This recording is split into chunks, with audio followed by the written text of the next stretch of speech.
Welcome back once again. Program के इस हिस्से में जी कुछ कॉमन इश्यूज जो कि अक्सर हम लोगों से सुनते भी हैं, लोगों की शिकायत भी आती हैं और लोग इस बारे में बातचीत भी करना चाहते हैं जी, उस पर हम आज गुफ्तगू करने वाले हैं।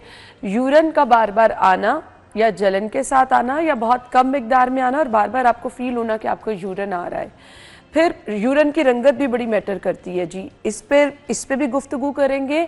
और कुछ लोग जो कि ये शिकायत करते हैं कि पेशाब की नाली में उनको जलन होती है जी और मसाने की कमज़ोरी है।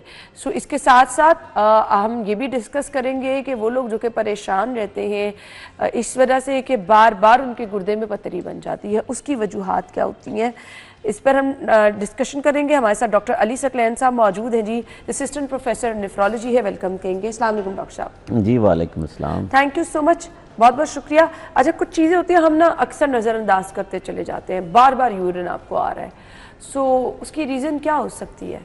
जी, आपने एक लफ्ज़ इस्तेमाल किया कि अक्सर नज़रअंदाज, तो मैं कहता हूँ हम पाकिस्तानी मुआशरे में सेहत के जितने भी मसाइल हैं ना, हम उसको नज़रअंदाज ही रखते हैं। ये पहला है ही नहीं। हाँ। हमारी सबसे जो आखिरी प्रायोरिटी होगी ना वो सेहत होती है, बाकी सारे काम हम पहले करते हैं। सबसे पहले तो आपका शुक्रिया कि आपने आज बुलाया और बड़े अच्छे टॉपिक आपने सेलेक्ट किए हैं। तो कोशिश करते हैं लोगों तक अपनी ये कोई अवेयरनेस का जो एक सेगमेंट है देने की, कि शायद लोग इसी तरीके से कुछ इस पर अमल कर सकें। तो आपका जो सवाल है कि यूरिन जो है बार बार आना, बहुत सारी वजूहात हैं। चूँकि यूरिन का काम है गुर्दों के साथ, कि गुर्दों में यूरिन बनता है, फिर वो पेशाब की नालियों से मसाने में आता है, ये इसलिए समझाना ज़रूरी है। और मसाने से फिर अगला फैक्टर है कि इखराज होता है। ठीक। अब हम शुरू हो जाते हैं कि प्रॉब्लम गुर्दों में हो सकता है, ठीक है, प्रॉब्लम पेशाब की नाली में हो सकता है, प्रॉब्लम मसाने के अंदर हो सकता है, मसाने के अंदर हो सकता है, और जो मसाने के बाद इखराज वाली नाली है पेशाब की, उसमें हो सकता है। ठीक है।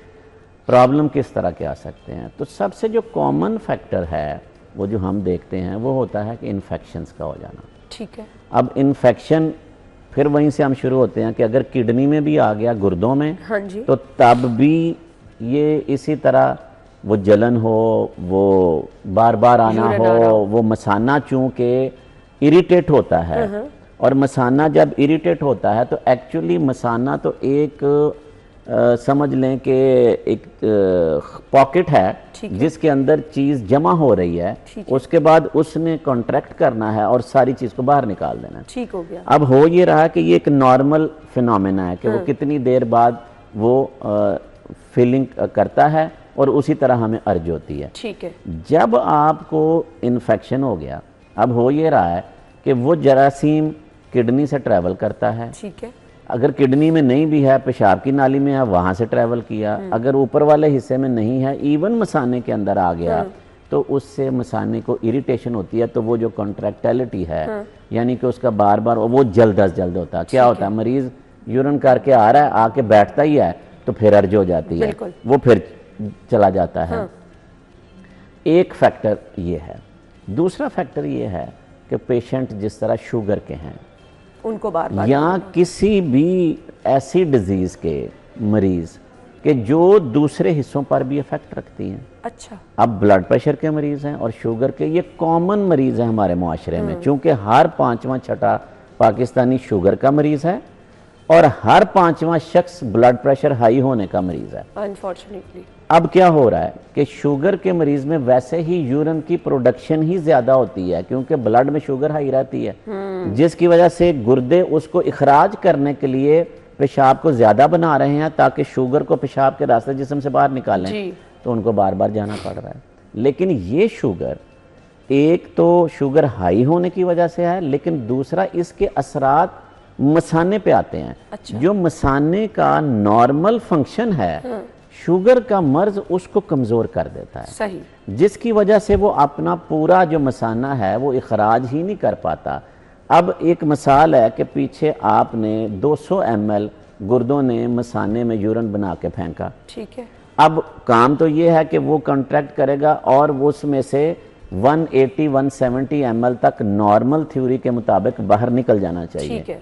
लेकिन इन मरीजों में क्या होता है, मसलन उन्होंने 100 ml निकाला, या 50 ml निकाला, क्योंकि मसाने ने पूरी तरह फंक्शन नहीं किया ना, नहीं किया, बिल्कुल बाकी क्या हुआ, पीछे ही बचा, पीछे बच गया। ऊपर से गुर्दों ने और यूरिन फेंक दिया, ओहो, तो ओवरफ्लो होना शुरू हो जाता है। अब ये वो मरीज हैं जो बेचारे, वो खवातीन में ये मसला ज़्यादा होता है, मर्दों में रिलेटिवली कम होता है। यूरिन करने के लिए जा ही रहे हैं तो वो गुसलखाने तक भी नहीं पहुंचते, वॉशरूम तक रास्ते में यूरिन निकल जाता है, कपड़े खराब हो जाते हैं, रात को बार बार उठना पड़ रहा है। तो ये अलामात इन अच्छा, मरीजों अब ये आपने अलामात बता दी ना, तो लोग यूजुअली समझते हैं कि शायद मैंने ब्लड प्रेशर की गोली खा ली थी इसलिए रात सारी यूरिन आता रहा। उसकी अगली मैं वजह बताता हूँ कि ब्लड प्रेशर के जो मरीज हैं, जब हम उनको दवाइयाँ देते हैं ना, तो उसमें एक दवाई है जो ब्लड प्रेशर को कंट्रोल रखने के लिए है, और दूसरी दवाई ब्लड प्रेशर को लो करने की पेशाब पावर दवाई होती है। अच्छा, कि जिससे हमारा ये होता है कि बॉडी से जो फ्लूइड है इसका इखराज रखें ताकि उनका ब्लड प्रेशर नॉर्मलाइज रखा जाए। तो जब वो ये मेडिकेशन पे भी होते हैं, यूजुअली जो अच्छे स्पेशलिस्ट हैं वो ये जो पेशाब पावर दवाइयाँ हैं ना, इनको वो सुबह के टाइम के ऊपर इस्तेमाल कराते हैं ताकि वो दिन को यूरिनेट करें और रात के टाइम वो सुकून से सो सकें। लेकिन बाज दफ़ा उन दवाइयों के असरात रात तक चल सकते हैं। तो ये भी एक वजह। एक और बड़ी वजह यह है कि हमारे यहाँ बहुत एक कॉमन फिनोमेना है जो कि मैं अक्सर मरीज़ों पे देखता हूँ कि जी पानी ज़्यादा इस्तेमाल करें तो गुर्दे जो हैं वो साफ रहेंगे, ठीक चलेंगे। अब उसमें वो पानी की इनटेक किए जा रहे हैं। मसलन बॉडी को रिक्वायर्ड है दिन में 2 लीटर या 2.5 लीटर, एक मिसाल ले लेते हैं गर्मियों के मौसम में, सर्दियों में ये थोड़ी सी और कम हो जाती है। एक बंदा 4 लीटर इस्तेमाल कर रहा है। तो डॉक्टर साहब मैंने ऐसे देखा ना, बहुत सारे लोग जो कि वेट रिड्यूस की तरफ जा रहे होते हैं ना, उन्होंने बस अपना टारगेट रखा होता है कि ज्यादा पानी पीने से भी वेट रिड्यूस होता है। जी, तो अब 4 लीटर अगर इनटेक हो रही है तो किडनी क्या करेंगे, 4 लीटर अंदर तो नहीं रहने देंगे, वो उतना यूरिन ज्यादा बनाएंगे, जितना गुर्दे पेशाब ज्यादा बनाएंगे मसाने में आएगा, बार बार जाना पड़ेगा। तो इनटेक का भी ज्यादा होना ये भी एक वजह है। तो क्या बाकी वजन भी आपका कम होता है पानी अगर आप सब पूरे दिन में पीते चले जा रहे हैं, वो तो फिर बहुत ज्यादा प्रॉब्लम हो जाएगी। अच्छा, ये सिर्फ और सिर्फ वाटर इनटेक से कम नहीं होता। एक्चुअली एक थोड़ा सा साइकोलॉजिकल फिनोमेना है कि उनको डाइटरी मॉडिफिकेशन बताई जाती है ना कि आपने ये चीजें नहीं खानी, ठीक है, और साथ एक सिंपल कह दिया जाता है जी कि आप अपने आप को अच्छा हाइड्रेट रखें कि ताकि डिहाइड्रेशन ना हो। एक्चुअली तो वो जो चीजें उनको डाइट में बंद की जा रही होती हैं, जिसमें हमारा फैट कंटेंट है, जिसमें कार्बोहाइड्रेट कंटेंट है, वजन तो उससे कम हो रहा होता है ना, उसको रोकने से। बिल्कुल ऐसे ही है। सो जलन जो होती है मुसलसल, वो क्या पुअर हाइजीन कंडीशन की वजह से होती है? अब जब हम इन्फेक्शन के ऊपर आ जाते हैं तो एक्चुअली इन्फेक्शन कैसे होता है? इन्फेक्शन की जो सबसे बड़ी वजह है ये ट्रैवल करने की, ये पुअर हाइजीन, इसमें कोई दूसरी राय नहीं है। खवातीन में ये सबसे ज्यादा मसला है मर्दों की निस्बत। कुदरती एक फिनोमेना है कि खवातीन में जो गायनी का प्रोसेस और जो पेशाब की नाली है ये बिल्कुल साथ साथ हैं। ठीक है, उधर का इन्फेक्शन इधर ट्रैवल कर जाता है और इधर का इन्फेक्शन वहाँ पर ट्रैवल कर जाता है। मर्दों में अल्लाह ताला ने एनाटॉमी के हिसाब से ज़रा सूरत-ए-हाल मुख्तलिफ रखी है, तो इसलिए सिचुएशन वहाँ पे डिफरेंट होती है। अब एक दफ़ा इन्फेक्शन आपको चिमट गया है, वो अगर पेशाब की नाली में भी जरासीम है तो आपको इरिटेशन, जलन, तकलीफ होती रहेगी। यहीं से वो इन्फेक्शन मसाने के अंदर दाखिल होता है। मसाने से चूंकि पेशाब की नालियां वहां पे निकल रही हैं और वहीं से ये किडनीज को भी ऊपर ट्रैवल कर जाता है। जैसे जैसे इन्फेक्शन बढ़ता जाए, या आप इसको ट्रीट ना करें, इसके साथ आपको जलन भी हो सकती है, इसके साथ पेशाब का बार बार आना, इसके साथ पेशाब में खून का आना, ये भी सीवियर इन्फेक्शन की वजह से आपको होगा।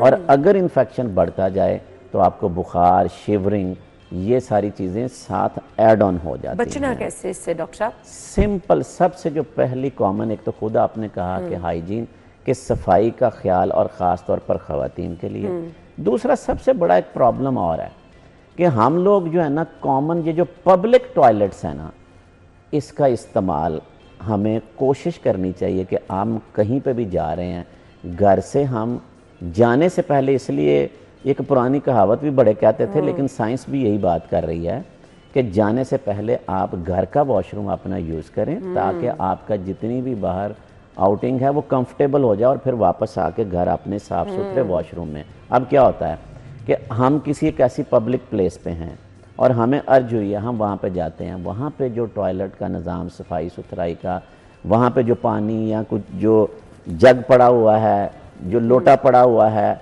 उसी को हम इस्तेमाल करते हैं। ये मुस्लिम शावर हैं, उसको इस्तेमाल करते हैं, वहीं से जरासीम लगने का। तो पहला काम तो सफाई के बाद ये है कि पब्लिक टॉयलेट्स को हमें जो है वो इज्तनाब करना चाहिए। तीसरी बात ये है कि अगर ऐसी अलामात आ गई हैं, हमारे मुआशरे में एक और मसला है कि हम ये प्रॉब्लम को हाइड करते हैं। ख़वातीन हो मर्द हो, वो फैमिली में डिस्कस ही नहीं करते। यही बात जब वो डिस्कस नहीं करते तो डॉक्टर तक भी नहीं पहुंचती। ऑब्वियसली हो ये रहा होता है कि ये इन्फेक्शन फिर बढ़ रहा होता है और अल्टीमेटली जब वो मसाने या पीछे गुर्दों में जा चुका होता है तो कंट्रोल करना मुश्किल होता है। अर्ली सिम्टम्स के ऊपर सादा सा टेस्ट है कि यूरिन कंप्लीट और यूरिन कल्चर कराना है। ठीक है, बस ठीक है, उससे पता चल जाएगा जरासीम कौन सा है, उसी के मुताबिक एंटीबायोटिक्स ले लिए जाएं। ठीक है। अर्ली स्टेज के ऊपर ही इसको कंट्रोल और ख़त्म करना या कंट्रोल करना आसान होता है। अदरवाइज वो जैसे डॉक्टर साहब ने बताया कि मसाना और फिर गुर्दे, फिर आप वो इन्फेक्शन बढ़ता चला जाता है। डॉक्टर साहब, यूरिन की रंगत भी मैटर करती है? बिल्कुल, इसमें यह है कि अगर आप डिहाइड्रेटेड हैं तो आपका जो पेशाब है वो जर्द रंग का ज़्यादा हो जाएगा, ज़्यादा पीला। अगर आप इसको देखें गर्मियों के मौसम में, शदीद गर्मी जून जुलाई का महीना होता है, तो अगर हमारी वाटर इनटेक कम हो ना तो यूरिन बड़ा कंसंट्रेटेड हो जाता है और उसके साथ भी हल्की फुल्की जलन आपको हो जाती है क्योंकि यूरिन थोड़ा गाढ़ा हो जाता है ना। तो आपकी जो एडिक्वेट वाटर इनटेक है वो रंगत को भी कंट्रोल रखती है। दूसरा, जब आपको इन्फेक्शन होगा, अब इन्फेक्शन में मुख्तलिफ जरासीम, मुख्तलिफ आपकी जो है ना वो इन्फेक्शन की रंगत करते हैं। अब कुछ इन्फेक्शन ऐसे हैं कि जहाँ पे आपका गदला पेशाब आना शुरू हो जाता है, ब्राउनिश, ऐसे कि जिस तरह को गंध निकल रहा है अंदर से। अच्छा, अंदर जिस तरह मैंने बताया कि ब्लीडिंग भी हो सकती है। अब अगर वहाँ पे जरासीम इतने ज़्यादा मसाने को या गुर्दों को या नालियों को नुकसान पहुँचा रहे हैं, छोटे छोटे क्लॉट्स निकलना शुरू हो जाते हैं, पस आनी शुरू हो जाती है, तो ये जितनी चीज़ें निकलेंगी ये यूरिन के कलर को चेंज करेंगी। तो अगर आपका पेशाब जो कि नॉर्मल हल्का सा पीला येलो होता है, अगर इसमें इस तरह की तब्दीली आ रही है कि पस आ रही है, कोई ब्लड के क्लॉट से निकल रहे हैं, ये ब्राउन कलर का हो रहा है, साथ आपको जलन है, फौरी मुआलज से रुजू करें कि ताकि बर वक्त इसकी तशखीस करके आपको एक अच्छे ट्रीटमेंट पे ले जाके जो बड़े नुकसान से बचाया जा सके। ठीक हो गया। डॉक्टर साहब, ये भी बता दीजिएगा, अक्सर घर में होम रेमेडीज़ की तरफ आ जाते हैं ना लोग। अच्छा, यूरिन बार बार आ रहा है, मुसलसल आ रहा है या जलन हो रही है, पानी का इस्तेमाल ज़्यादा कर लो, कच्ची लस्सी का इस्तेमाल ज़्यादा कर लो, उससे थोड़ी देर के लिए ना आप फील भी बेहतर करते हैं। जी, ये एक खुद आपने कहा कि जो टोटके हैं ना, बेसिकली ये ट्रीटमेंट नहीं है। अब होता क्या है, अगर तो आपको ये कंसंट्रेटेड यूरिन की वजह से जलन है तो आपने लिक्विड लिया, वो भले लस्सी है, वो भले पानी है, कुछ भी है, उससे आपको एक ट्रांजिएंट तौर पर रिलीफ मिलता है। लेकिन ये आपका ट्रीटमेंट तो नहीं है, ये आपकी तशखीस तो नहीं है। सही, आप ये करें, आपको ऐसी है, लेकिन साथ एक लम्हे के लिए सोच लें कि कहीं मुझे इन्फेक्शन तो नहीं है। अब उसके लिए आपको यूरिन का टेस्ट और एक अल्ट्रासाउंड कराने में कोई हर्ज नहीं है। अगर वो क्लियर आता है तो आप भी और मुआलिज भी सुकून में, और अगर वहाँ पे चीज़ इन्फेक्शन पकड़ी जाती है तो इस लस्सी पानी के इस्तेमाल के साथ आप दवाई भी खा लेंगे तो मसला सीधा हल हो जाएगा। अच्छा, हम ये वैसे गुफ्तगू कर चुके हैं, लेकिन क्योंकि कॉलर ने ये सवाल पूछा, कॉल है ये जी पीछे, कि मुसलसल पानी पीते जाए, यूरिन ज़्यादा आता जाए, ये नॉर्मल है? नहीं, मुसलसल पानी क्यों, पानी का इंटेक ज़्यादा रखें, जितनी की रिक्वायरमेंट है। गर्मियों के मौसम में नॉर्मल हेल्दी पर्सन के लिए 2 से 2.5 लीटर, और अगर सर्दियां जिस तरह आने वाली हैं तो 1.5 लीटर तक एडिक्वेट है पूरे दिन में, पूरे 24 घंटों में। सही। अब इसको आप क्यों 5 लीटर पे कन्वर्ट करना चाहते हैं? Excess of everything is bad. ठीक है, पानी की भी टॉक्सिसिटी है। और अगर कुछ ऐसे लोग मैंने देखे, हमारे पास पेशेंट आते हैं, अब देखें कि एक कॉन्सेप्ट और है कि जी सुबह खाली पेट पानी पीना है। यस, पिए, लेकिन मिकदार क्या है? कहाँ लिखा है कि 6 गिलास ही पीने हैं? जब आप खाली पेट 4 गिलास 5 गिलास पानी पीने की कोशिश करेंगे तो उसके आपको नुकसान होगा। अच्छा, कुछ लोगों को ना डॉक्टर साहब रात सारी मुसलसल प्यास लगती रहती है, वो सारी रात पानी पीते रहते हैं, फिर वॉशरूम जाते रहते हैं। तो वो तो जितना पानी पियेंगे वॉशरूम जाएंगे। अब उनको प्यास क्यों लग रही है ये देखने वाली जरूरत है, देखना जरूरी कि उनको वो अपना शुगर टेस्ट करें। डायबिटीज तो नहीं है उनको, उस वक्त उनका ब्लड प्रेशर शुगर लेवल क्या है, ये चीजों को देखना चाहिए ना। बिल्कुल, यानी हर किसी चीज की एक कि रीजन, एक कोई ना कोई कॉज है। और जब तक ये चीजें आप अपने मुआलिज के पास जाकर डिस्कस नहीं करेंगे आपको रहनुमाई नहीं मिलती। बिल्कुल, डॉक्टर साहब हमारे साथ मौजूद हैं। आपके गुर्दे हेल्दी हैं या नहीं है, इसकी कुछ निशानियां हम डिस्कस करेंगे, और इसके साथ जो पथरी बार बार गुर्दों में बनती चली जाती है उसकी वजूहात भी डिस्कस करेंगे। खाने के साथ पानी की इंटेक कितनी होनी चाहिए, खाने के बाद पानी, वैसे तो आप सुन्नत के अकॉर्डिंग चलेंगे तो इंशाल्लाह कोई मसला ही नहीं होगा, बट डॉक्टर साहब हमारे साथ मौजूद है तो पूछते हैं, इस पर बात करते हैं। ब्रेक के बाद आएंगे, स्टे विद अस।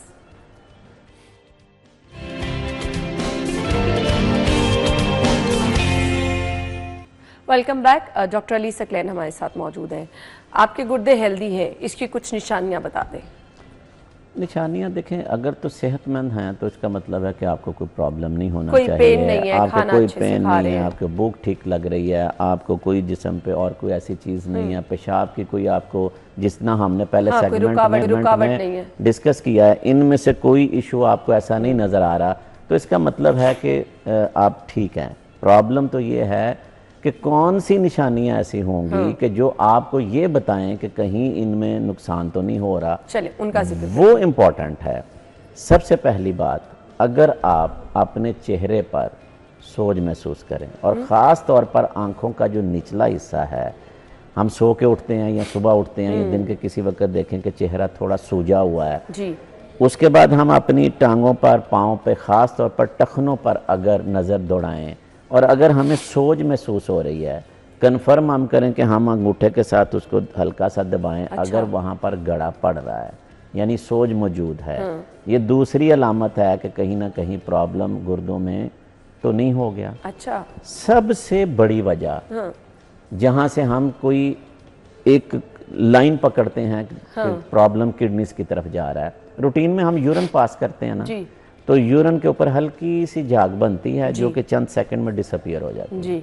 लेकिन अगर आपके गुर्दों के फिल्टर डैमेज हुए हैं, ठीक है, और वहां से प्रोटीन का इखराज स्टार्ट हुआ है, आपको बहुत ज्यादा झाग बनेगी। अच्छा। और जिस तरह हम पानी में सर्फ नहीं हल करते, हाँ और ऊपर वो पूरी फ्रॉथ बनती है जी जी, इस तरह अगर झाग बहुत ज्यादा है, ये पहली निशानी है कि आपके गुर्दे के फिल्टर डैमेज हुए हैं। और मज़े की बात ये बताऊं कि आप ब्लड के टेस्ट कराएंगे तो किडनी के टेस्ट आपको नॉर्मल मिल सकते हैं। अच्छा। लेकिन ये प्रोटीन का इखराज पहली अलामत है कि गुर्दे के डैमेज है। तो दो बातें अब तक हो गई कि सोज का पड़ जाना जी, पेशाब में बहुत ज्यादा झाग आना जी। जैसे ही ये बीमारी आगे बढ़ती है आपकी भूख की कमी शुरू हो जाती है, ठीक है, आपका दिल मतली वाला, आपको उल्टियां आ सकती हैं, आप थोड़ा सा चलते हैं सांस फूल जाता है, अच्छा, आप लेटते हैं सांस फूल जाता है, कमजोरी, नकाहत, ठीक है, ये वो अलामात हैं। इनमें से कोई भी बच्चे बूढ़े को हो, कम अज कम एक दफा, ये किडनी प्रॉब्लम बच्चों में भी हैं। अच्छा। तो आपको फौरी तौर पर किडनी के टेस्ट कराने चाहिए। ठीक है। इनमें से कोई भी चीज आ गई है, दोबारा दोहरा देता हूं कि सोज का पड़ना, चेहरा सूजना, पेशाब में ज्यादा झाग आना, भूख का ना लगना, मतली वाला दिल होना, सांस फूलना, ठीक है, ये अलामत मत भूलें। कोई भी चीज हो, खास तौर पर शुगर और ब्लड प्रेशर वाले मरीज, उनके लिए ज्यादा, चूंकि वो ज्यादा रिस्क पे हैं किडनी डिजीज को लेने। ठीक है डॉक्टर साहब, मुझे ये बता दें, पथरी अगर हो तो उसकी क्या निशानी है कि आपके गुर्दे में? अच्छा, पथरी ये है कि पथरी अगर आपको बन के तो वो किडनी के अंदर पड़ी हुई है ना, तो साल हा साल लोगों को पता भी नहीं चलता। हाँ। पथरी जब भी गुर्दे से मूव करके पेशाब की नाली की तरफ आएगी तब उनको पेन हो सकती है, चाहे वो एक है चाहे वो दो, चाहे एक है चाहे दो है, लेकिन जो भी मूव करेगी अगर वो पेशाब की नाली की तरफ आ रही है तो आपको पेन कर सकती है। पथरी के साथ वहाँ पे इन्फेक्शन बन सकता है जिससे पेशाब में जलन, बुखार स्टार्ट हो सकता है, और जो दर्द है ख़ास तौर पर कमर के पिछले हिस्से की तरफ और आगे पेशाब की नाली की तरफ ट्रैवल करती है, ये उसकी ख़ास निशानियाँ हैं। अगली बात ये बता दूँ कि जो पथरियों बनने का अमल है ना, ये ज़्यादातर जो है ना, ज़्यादातर औकात में ये विरासती अमल होता है, यानी ख़ानदानी है, यानी कि उस ख़ानदान में बड़ों में से किसी न किसी को पथरी होगी। और अगर ये पथरियों का बनना किसी को शुरू हो गया है, अच्छा यहाँ पे भी एक बहुत बड़ा मिथ है कि लोग ये समझते हैं कि एक दफ़ा अगर पथरी मेरी पेशाब से निकल गई है तो या मैंने हकीम की दवाई खाई, होम्योपैथिक खाई या एलोपैथिक खाई, व्हाटएवर, तो मुझे दोबारा नहीं बनेगी। ये बात गलत है। उसको किसी भी वक्त पथरी दोबारा बन सकती है। तो डॉक्टर साहब ये नहीं पता चल सकता अगर हम टेस्ट करा लें प्रॉपर कि वजह क्या है कि क्यों उसमें यह है कि देखें ना, कॉमन क्या है, कॉमन दो चीज़ें हैं, या कैल्शियम ऑक्जिलेट की ये पथरियां बनती हैं, ठीक है, या यूरिक एसिड स्टोन है जो हमारे मुआशरे में ज़्यादा है। अच्छा, तो आप अपना यूरिक एसिड वक्तन फ़वक्तन चेक रखें और उसको कंट्रोल रखें। आप जिस्म में अपने कैल्शियम और ऑक्जिलेट के लेवल जो हैं वो चेक करा लें अगर उनमें कोई ख़राबी है। और इसी के मुतल्लिक़ा सबसे अहम चीज़ है कि खुराक। पाकिस्तानी मुआशरे में हम जो ज़्यादा बदनामी देते हैं, हम कहते हैं जी पानी की क्वालिटी अच्छी नहीं, फ़लाँ नहीं। कभी किसी ने सोचा कि वो खा क्या रहा है, सही, और कैसे खा रहा है? हम साइंस और इस्लामी रूह दोनों की खिलाफ वर्जी करते हैं ये मुआशरा जी। क्यों? साइंस ये कहती है कि आप सुबह अच्छा ब्रेकफास्ट करें, आप उससे थोड़ा सा लाइट लंच करें और सबसे हल्का आपका डिनर होना चाहिए। अब आप मुझे बताएं कि लाहौर में या पाकिस्तान में क्या हो रहा है? हम बगैर नाश्ते के घरों से निकलते हैं, ऐसे ही है। हम फिर हल्का सा लंच करते हैं, अपने कामों से फारिग होकर रात को 11 बजे हम डिनर का पूरा टेबल सजाते हैं जी। अच्छा पेट भरकर खाना खा के हम बेड पे लेट जाते हैं। ऐसे ही है, मोटापा, ब्लड प्रेशर, शुगर, ये तीनों चीजें पाकिस्तान टॉप 5 में है पूरी दुनिया में। तो क्यों ना हो ये, फिर बीमारियां इसी तरह तो बीमारियां इसी तरीके से ही चलेंगी। तो यहाँ पर ये है कि जो पथरी वाले मरीज हैं वो सब्जियों में पालक, साग, मेथी और टमाटर, ये 4 चीज़ों का इस्तेमाल कम कर दें या ख़त्म कर दें। दोबारा दोहरा देता हूँ, सब्जियों में पालक, साग, मेथी और टमाटर, ठीक हो गया। अगली बात यह है कि रेड मीट का इस्तेमाल उनको बहुत लिमिटाइज करना होगा। दालों में यूरिक एसिड ज़्यादा होता है, वो थोड़ा कम कर लें। अगर ये डाइट की मॉडिफिकेशन कर लें, यूरिक एसिड, इनको कैल्शियम को चेक रखें, तो मेरा ख्याल है बार बार पथरी भी नहीं बनेगी। डायलिसिस की ज़रूरत कब और कैसे पड़ती है? बड़ा अहम सवाल, और इस मुआशरे की नज़रों में सबसे ख़तरनाक चीज़ डायलिसिस। वो लोगों को लगता है बस अब तो नहीं बच सकता। जिसको भी आप कहते हैं तो वो कहते हैं बस ये आखिरी वक्त आ गया। तो ये बहुत बड़ा मिथ है। आज इस प्रोग्राम के हवाले से ये बताना चाहूँ, डायलिसिस कोई ख़तरनाक चीज़ नहीं है। डायलिसिस है क्या, पहले तो लोगों को ये जानना चाहिए ना। कॉमन एक कॉन्सेप्ट है जी, गुर्दे वॉश करा लो। गुर्दे वॉश कराने का मतलब ये नहीं खुदा ना खास्ता किसी ने कोई पेट चाक करके, किसी ने कोई ऑपरेशन करके तो उनका कोई काम करना, ऐसा नहीं है। ये खून की सफाई के अमल को कहते हैं। ठीक है। अब क्या है, गुर्दे जब 15% से कम उनका काम रह जाए, यानी कि 85% उनका काम खत्म हो गया, अब वो 15% से कम काम कर रहे हैं, भले वो शुगर की वजह से, भले वो हाई ब्लड प्रेशर की वजह से, भले वो गुर्दे में पथरी बनने की वजह से, दवाइयों के गैर ज़रूरी इस्तेमाल की वजह से, ये कॉमन वजूहात हैं। हम उस वक्त मरीजों को कहते हैं जी कि आपको डायलिसिस की ज़रूरत पड़ेगी। क्यों? गुर्दों ने जो जिस्म से चीज़ें इखराज करनी थी वो ब्लड में रिटेन हो रही हैं। ठीक है। जिससे यूरिया, क्रेटिनिन, फाजल मादे, सारे जो पेशाब बेसिकली फाजल मादों के इखराज को कहते हैं। बिल्कुल। जब गुर्दे काम नहीं करेंगे तो ये सारा निज़ाम ब्लड में जाएगा। जब ये ब्लड में जाएगा तो जो मैंने इलामात गिनवाई थी, आपको सोज पड़ेगी, आपको उल्टियाँ आएंगी, आपको भूख नहीं लगेगी, आपको नकाहत होगी, आपका सांस फूलेगा, तो तमाम प्रेजेंट, तो ये सारी चीज़ें हो जाएंगी। अब डायलिसिस क्या करेगा?